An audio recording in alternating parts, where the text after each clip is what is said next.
उसके न्याय के हिसाब से जो मिलना चाहिए, उसके लिए भी उसको इतने ज़्यादा घूस देने की ज़रूरत पड़ रही है। तीसरा एस्पेक्ट इसका ये है कि इस कार्यक्रम के दौरान घरों में जिस तरह के झगड़े शुरू हो गए हैं, भाई भाई में, बहन भाई में, चाचा भतीजा में, परिवार के अन्य लोगों में, उसके कारण खून खराबा तक होने लगा है। आज अगर देखा जाए तो बिहार में जितने दंगे फसाद जुर्म हो रहे हैं, उसमें सबसे पहला कारण ये फैमिली डिस्प्यूट है, पारिवारिक कलह है, जो कि भूमि सर्वेक्षण को लेकर शुरू हुआ है। तो हम इसके बारे में भी जनता से कहेंगे कि आप इस पर हमारा साथ दें। ये क्यों किया जा रहा है? उसका कारण ये है कि अगले 2 महीने में 11 मई से 11 जुलाई तक 2 महीने में हम बिहार से 1 करोड़ लोगों का सिग्नेचर, हस्ताक्षर जमा करेंगे। 11 जुलाई को माननीय मुख्यमंत्री जी को इस ज्ञापन की एक प्रतिलिपि दी जाएगी और एक प्रतिलिपि माननीय राज्यपाल जी को भी दी जाएगी।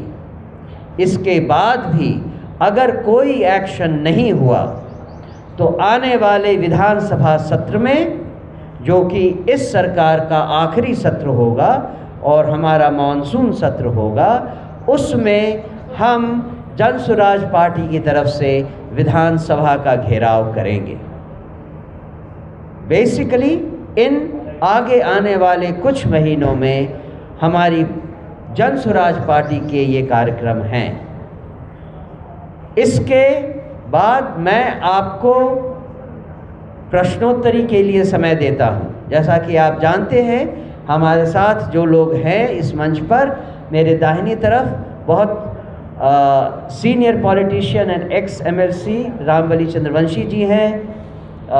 सीनियर नेता हमारी पार्टी के महासचिव सरवर अली साहब हैं।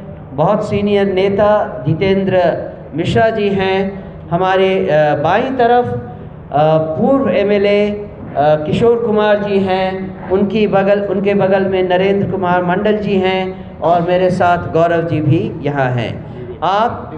विवेक जी, आप हम में से किसी से भी सवाल कर सकते हैं जो आपकी इच्छा हो।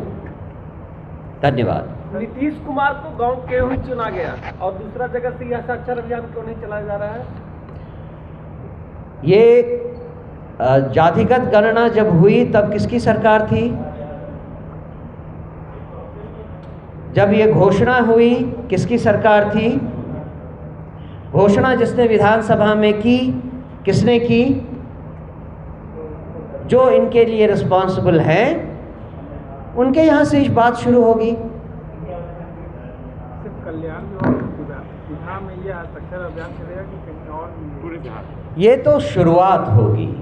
हमने जैसा कहा 11 मई से 11 जुलाई तक 2 महीने पूरे बिहार में ये हस्ताक्षर अभियान चलेगा। शिक्षा पे ज़्यादा जोर देता था, आपकी प्रश्नोत्तरी में शिक्षा का एक मुद्दा नहीं। शिक्षा का मुद्दा और बाकी जन स्वराज के जो वादे हैं, वो अगर आप देखें तो इस प्रश्नोत्तरी के साथ भी लगे हुए हैं,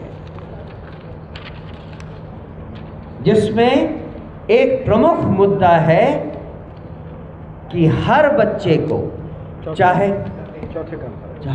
जो चाहे गांव में हो, चाहे झुग्गी झोपड़ी में हो, चाहे दलितों का हो, अति पिछड़े का बच्चा हो, कोई भी, और हर बच्चे को अच्छी उच्च शिक्षा, उच्च स्तरीय शिक्षा मुफ्त दी जाएगी। ये हमारे वादों में से एक है। इसके साथ अन्य वादे भी हैं, जिसमें युवाओं के लिए रोजगार की व्यवस्था, वृद्धों के लिए वृद्धावस्था पेंशन की व्यवस्था, स्त्रियों के लिए कम ब्याज पर बैंकों से रोजगार शुरू करने के लिए ऋण की व्यवस्था, और किसानों के लिए मुफ्त मजदूरों की व्यवस्था। इन 5 वादों के बारे में ऑलरेडी कहा हुआ है। सर, मेरा सवाल आपसे है कि प्रशांत किशोर ने कहा था कि 2025 बिहार विधानसभा चुनाव में नीतीश कुमार की पार्टी 2.5 अंकों में नहीं जाएगी, तो क्या उसी रणनीति के तहत आप लोगों का ये कार्यक्रम है क्या? ये रणनीति किसी को कितना वोट मिलेगा उसके लिए नहीं है, ये बिहार की जनता के लिए है। उनको ये बताने के लिए है कि उनके सामने उनके लिए जो वादे किए जाते रहे हैं वो कितने खोखले रहे हैं। ये हमारा मेन मुद्दा है। बिहार की जनता को उनके शासकों की रियलिटी बताना, उनके आगे आने वाले भविष्य के लिए सावधान करना कि जिन पर उन्होंने पिछले 40 सालों से भरोसा किया उनका भरोसा कैसे टूटा, ये दिखाना और ये आगाह करना कि आगे आने वाले चुनाव में फिर से धोखा नहीं खाएं। ये सारा कुछ बताने के लिए ये हस्ताक्षर अभियान है। इसमें अगर किसी पार्टी को वोट कम आते हैं या ज़ीरो हो जाता है, ये हमारे अपने रास्ते का बाय प्रोडक्ट ही माना जाएगा। आज के प्रेस कॉन्फ्रेंस में आप सबका स्वागत है। आप सब शायद जानते हैं कि ये प्रेस कॉन्फ्रेंस जन स्वराज पार्टी के आगामी कार्यक्रमों की एक रूपरेखा आपके सामने जाहिर करने के लिए लाई गई है। और इस प्रेस कॉन्फ्रेंस में आप सब जो आए हैं, आपको मालूम है पिछले कुछ दिनों से ये अभियान हमारा चल रहा है, जिसके तहत प्रशांत किशोर जी भी काफ़ी जगहों पे घूम घूम कर लोगों से बातचीत कर रहे हैं।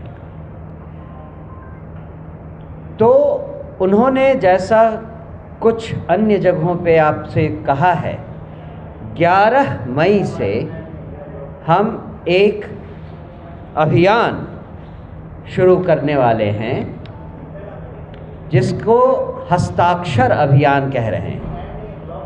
इस हस्ताक्षर अभियान में कल्याण बिगहा, जो कि माननीय मुख्यमंत्री नीतीश कुमार जी का क्षेत्र है, उनका अपना गांव है, वहां से प्रशांत किशोर जी इस अभियान की शुरुआत करेंगे। इस अभियान में लोगों के पास जाकर हम उनको ये फॉर्म दिखाएंगे।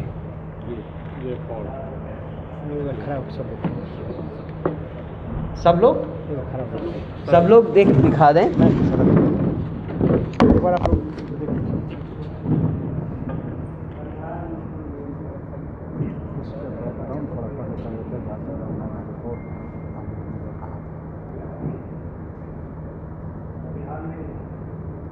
तो ये जो सवाल हैं जिस पर हम लोगों के हस्ताक्षर लेने वाले हैं, ये सवाल कहाँ से शुरू हुए? आप सब जानते हैं कि बिहार में बहुत धूमधाम से जातिगत गणना करवाई गई और उसमें 500 करोड़ से ज़्यादा रुपए खर्च किए गए। इसका जो रिज़ल्ट आया वो विधानसभा के पटल पर 6 नवंबर 2023 को रखा गया था। 23 नवंबर 2023 को नीतीश बाबू ने विधानसभा में जो घोषणाएं की थी उनमें से एक था कि 94 लाख लोगों को 2-2 लाख रुपए दिए जाएंगे। उस समय से 2 बजट निकल गए हैं। दोनों बजटों में कहीं भी इस मद के अंदर जो पैसे लोगों को दिए जाने वाले थे उसका कोई जिक्र नहीं है। हम और प्रशांत किशोर जी कल्याण बिगहा में जाकर लोगों से पूछेंगे, ये पहला सवाल है, आप में से कितने लोगों को 2 लाख रुपए मिले हैं? अगर उनके अपने घर में, उनके अपने गांव में लोगों को इस प्रोग्राम के बारे में पता नहीं है, तो आप बिहार के बाकी लोगों के बारे में सोच सकते हैं कि उनकी क्या हालत है।